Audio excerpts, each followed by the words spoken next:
Okay बेटा, लाओ good morning. Let's start our new theory. कल हमने बात की थी लमार्क की थ्योरी की, आज है डार्विन थ्योरी। ठीक है, सेकंड थ्योरी हमारी नेचुरल सिलेक्शन थ्योरी भी इसे नाम दिया जाता है क्योंकि नेचुरल बेसिस पे मतलब नेचर सेलेक्ट करता है ऑर्गेनिज्म को। This theory was put forward bye Darwin on 1 जुलाई 1858। ठीक है, 1 जुलाई 1858 को डार्विन ने थ्योरी दी थी। डार्विन को फादर ऑफ ऑर्गेनिक इवोल्यूशन भी माना जाता है। अगर आप इस थ्योरी के फैक्टर्स की बात करो तो 7 factors are included in this theory. First है रिप्रोडक्शन। ये कह रहा है कि हर एक इंडिविजुअल क्या है, उसकी टेंडेंसी होगी कि वो ज़्यादा से ज़्यादा नंबर ऑफ ऑफस्प्रिंग प्रोड्यूस करे। जितने ज़्यादा नंबर ऑफ ऑफस्प्रिंग होंगे उसकी स्पीसीज उतनी ही ज़्यादा स्टेबल कंसिडर की जाएगी। फॉर एग्जाम्पल पैरामीशियम को ले लीजिए। जो पैरामीशियम है divides 3 times in 48 hours. 48 hours में वो 3 बार डिवाइड करता है। With this rate a single paramecium can produce in 5 year. अगर वो इसी रेट से कोई भी उनमें से मरे नहीं, सर्वाइव करे सारे, तो 5 साल में इतने पैरामीशियम इकट्ठे हो जाएंगे कि वो अर्थ के सरफेस पे से भी 10,000 टाइम्स ज़्यादा हो जाएंगे अगर वो सारे के सारे सर्वाइव कर जाएं। Second example, if we consider the elephant. Elephant एक स्लो ब्रीडर माना जाता है which lives up to 90 years. ये उसका लाइफ स्पान कंसिडर किया जाता है। It starts breeding at the age of 30 year. वो 30 ईयर की एज पे मतलब ब्रीडिंग उसने शुरू की है और अपने लाइफ स्पान में वो लगभग 6 ऑफस्प्रिंग्स प्रोड्यूस करता है। अगर वो सारे सर्वाइव कर जाएं तो एक सिंगल कपल जो होगा एलिफेंट का, वो आपके पास इतने ऑफस्प्रिंग्स एलिफेंट के प्रोड्यूस कर सकता है। अगर हम प्लांट्स की बात करें तो एक प्लांट से 1000 ऑफ सीड्स प्रोड्यूस करते हैं। अगर सारे के सारे प्रोड्यूस हो जाएं तो आपके पास नंबर ऑफ प्लांट्स आप कंसीडर कर सकते हो कि कितना होगा। तो रिप्रोडक्शन फर्स्ट पॉइंट था। Now the second one is the limited resource of food and space. Offspring चाहे तो गा अपना नंबर बढ़ाना, लेकिन उसके लिए जो सोर्स हैं वो कैसे हैं, बहुत ज़्यादा लिमिटेड हो चुके हैं, कांस्टेंट है। यूनिवर्स नहीं बढ़ रहा है, नंबर ऑफ ऑफस्प्रिंग्स बेशक बढ़ रहे हैं। अब लिमिटेड रिसोर्स में ऑफस्प्रिंग्स बहुत ज़्यादा बढ़ेंगे रिप्रोडक्शन से, तो क्या होगा? Competition, struggle for existence. Excessive multiplication के कारण स्पेस और फूड जो है वो एक कंपटीशन का मुद्दा हो जाएंगे और ऑफस्प्रिंग्स के बीच में रिक्वायरमेंट के लिए कंपटीशन शुरू होगा। Primary necessity of life, space to live चाहिए, फूड टू ईट और मेड टू रिप्रोड्यूस, यही चाहिए उनको। तो स्ट्रगल फॉर एग्जिस्टेंस शुरू हो गया। ये स्ट्रगल भी आपके पास 3 टाइप का होगा। One is the intra specific struggle, ठीक है, जहाँ पे with in species, inter specific अलग अलग स्पीसीज के बीच में, और एनवायरमेंटल स्ट्रगल एनवायरमेंटल फैक्टर्स के साथ। Now the fourth one is the variation. Variation is the law of every individual. ठीक है, हर एक इंडिविजुअल का वो लॉ हो जाएगा, मतलब ऑब्वियसली कि जितना हर एक नेचर में आप ये मान लो कि वेरिएशंस तो आ ही रही हैं। Individual varies from other members by the species, size, shape, structure, behaviour etcetera में उनमें वेरिएशंस तो आएंगी। Now the fifth factor is the natural selection. In the struggle for existence the individual which has more, मतलब जो fit थे उन्हें nature क्या कर लेगा? सेलेक्ट, और जो फिट नहीं थे वो क्या हो गए? Dead. Survival of the fittest, ये हर्बर्ट स्पेंसर ने दिया था। सर्वाइवल ऑफ द फिटेस्ट, ये कंसेप्ट इंपॉर्टेंट है, ऑब्जेक्टिव पॉइंट ऑफ व्यू से ध्यान रखिएगा। ठीक है, हर्बर्ट स्पेंसर। हम ये मानते हैं कि डार्विन की थ्योरी में है, डार्विन ने इस कंसेप्ट को दिया था, तो ये भी हम डार्विन टिक करके आएंगे, ए ऑप्शन में ही मिल जाएगा आपको।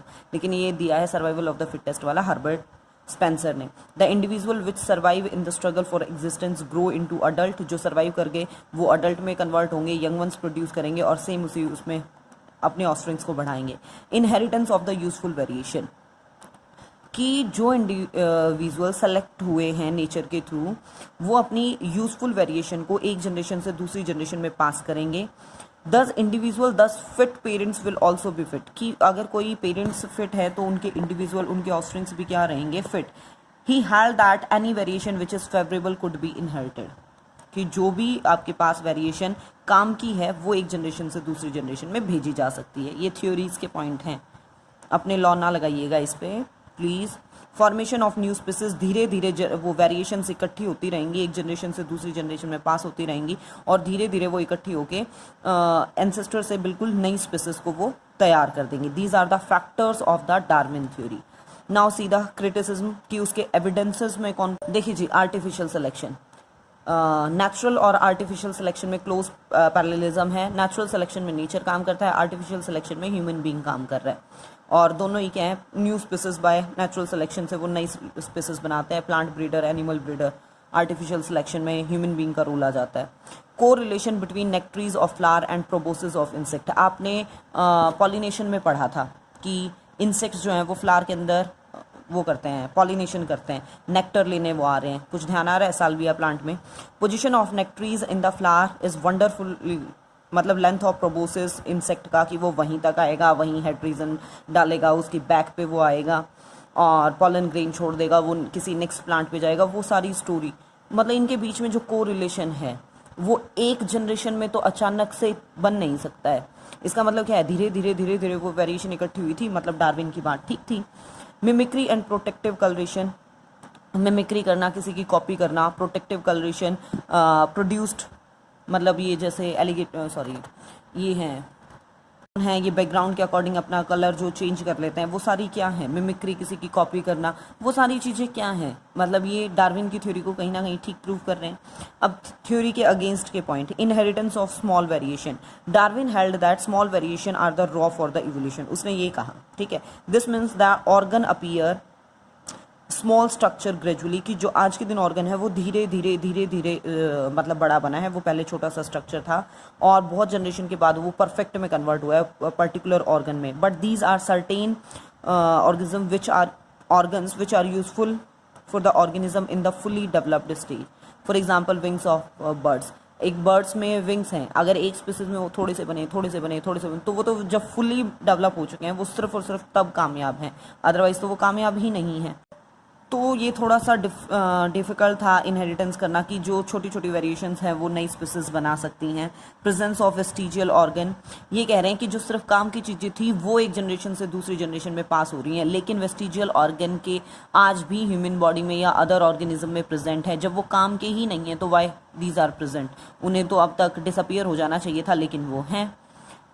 ओवर स्पेशलाइजेशन ऑफ ऑर्गन, जिन्हें हम जितना यूज़ कर रहे हैं, in certain animal some organs have developed beyond the stage of useful, मतलब कुछ ज़्यादा ही डेवलप हो गए हैं। For example tusk of elephant, ये इंसीजर होते हैं, क्वेश्चन बहुत बार आ जाता है ऑब्जेक्टिव में, ठीक है, वो कहाँ काम आ रहे हैं, लेकिन फिर भी वो इतने बड़े साइज़ के हैं।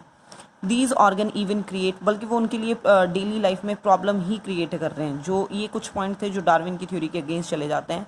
और देखिए बेटा, lack of reason that produce variation, उस डार्विन ने ये नहीं बताया कि वेरिएशन प्रोड्यूस क्यों हो रही है, उसने ये तो बता दिया वेरिएशन है, लेकिन वो बनी क्यों।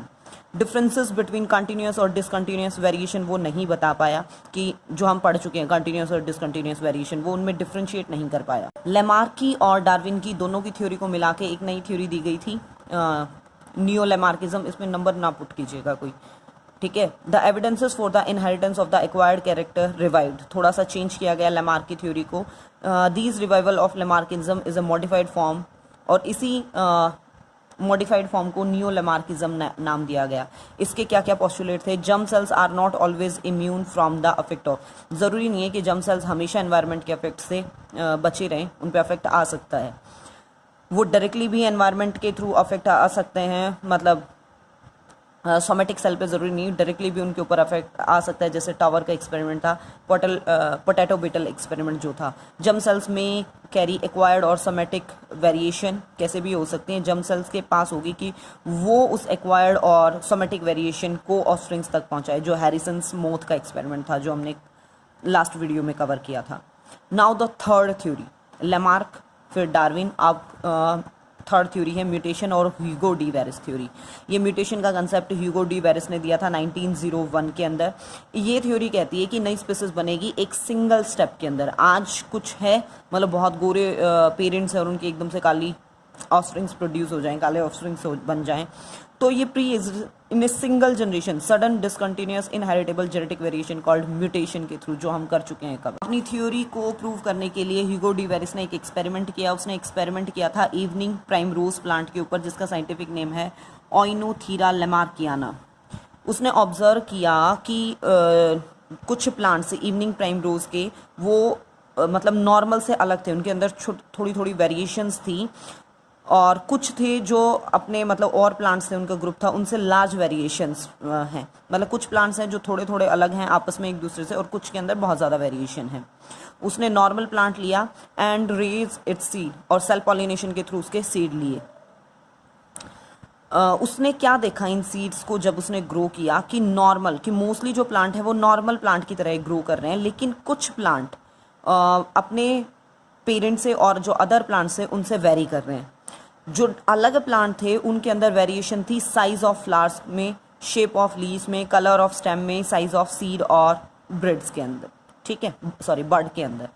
The formation of these new plants showing that evolution is, इसका मतलब क्या था कि म्यूटेशन हुई है। वो एकदम से एक ही जनरेशन के बाद इतने अलग आ रहे थे कि कुछ तो है जो मतलब उन्हें अलग बना रहा है, और वो अलग क्या था, mutation. De Vries noted 4 type के उसने प्लांट नोट किए। प्रोग्रेसिव मतलब जो कुछ बढ़िया क्वालिटी में थे, which have some new trait मतलब नॉर्मल से जो पेरेंट्स थे उनसे कुछ नए ट्रेट के साथ। प्रोग्रेसिव थे। रेट्रोग्रेसिव जो पेरेंट्स के बजाय जिनके अंदर कुछ कैरेक्टर रिड्यूस हो गए थे। Degressive which were weak and had low survival, ठीक है। एंड इनकॉन्स्टेंट जो बिल्कुल पेरेंट्स जैसे थे, ठीक है। इस थ्योरी के पॉइंट्स क्या क्या था बेटा? Mutation forms the raw material for evolution. One more thing बेटा, आज मैं मतलब के दिन आपको 2 वीडियो जो मिली हैं, आपको इन आज वाली वीडियो की मतलब फ्राइडे वाली वीडियो के नोट्स मुझे सैटरडे को शो करने की ज़रूरत नहीं है, नेक्स्ट डे ही शो करने की ज़रूरत नहीं है। You can show me the notes in the next week, ताकि आप थोड़ा सा, मुझे पता है कि ये चैप्टर लेंदी है, आप इजीली इन्हें कवर कर सको सैटरडे संडे वाले टाइम में, ठीक है। आप नेक्स्ट वीक में मुझे शो कर देना इसके, और सैटरडे को जो आप नोट्स दिखाओगे वो अप टू थर्सडे वाले लास्ट वीडियो तक के दिखा देना, ठीक है। आप आराम से कर लीजिएगा म्यूटेशन। और थोड़ा सा आई नो कि राइटिंग वर्क है, बट बेटा एक बार हमारा रिटर्न भी कवर हो रहा है, तो इतना है कि हम फिर लर्निंग पे चल पाएंगे, तो थोड़ा सा कॉपरेट कीजिएगा। रॉ मटेरियल बना रहा था म्यूटेशन इवोल्यूशन के लिए।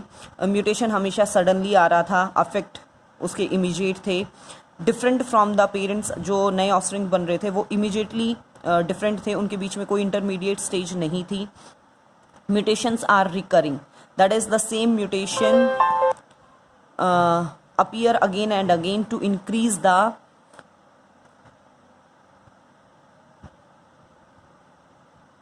चांसेस ऑफ नेचुरल सिलेक्शन, वो बढ़ा रहा था। Mutation can appear in all direction, हर जगह मतलब हर डायरेक्शन में, फिक्स नहीं है कि इधर ही कोई आएगा कि फ़ायदे की होगी, वो नुकसान की भी हो सकती है, हर डायरेक्शन में काम कर रही थी। म्यूटेशंस आर इनहेरिटेबल, ठीक है। कुछ म्यूटेशन मतलब एक जनरेशन से दूसरी जनरेशन में आप इजीली पास भी कर पा रहे थे। A single mutation can produce new species, एक सिंगल म्यूटेशन से भी नया ऑर्गेनिज्म प्रोड्यूस हो पा रहा था। अगर हम नेचर की बात करें तो नेचर जो है वो बेनिफिशियल, मतलब नेचर के अगर रोल की बात करें तो नेचर बेनिफिशियल म्यूटेशंस को सेलेक्ट कर रहा है और जो काम की नहीं है उन्हें हटा रहा है। क्रिटिसिज्म ऑफ द थ्योरी की अगर जो हम एविडेंसेस उसके फेवर में बात करें तो एक्सपेरिमेंट हैज़ बिन रिपीटेड। शल डॉगल, शल और गेट्स ने उसके एक्सपेरिमेंट को रिपीट किया और ऑब्जर्वेशन को confirm. Few example of the mutation which appear suddenly are, कुछ एक्सपेरिमेंट किए गए। जो एनकनशिप पहले भी आया था हमारे म्यूटेशन वाले टॉपिक में, शॉर्ट लेग वो एक ही जनरेशन में तैयार की गई थी 1891 के अंदर।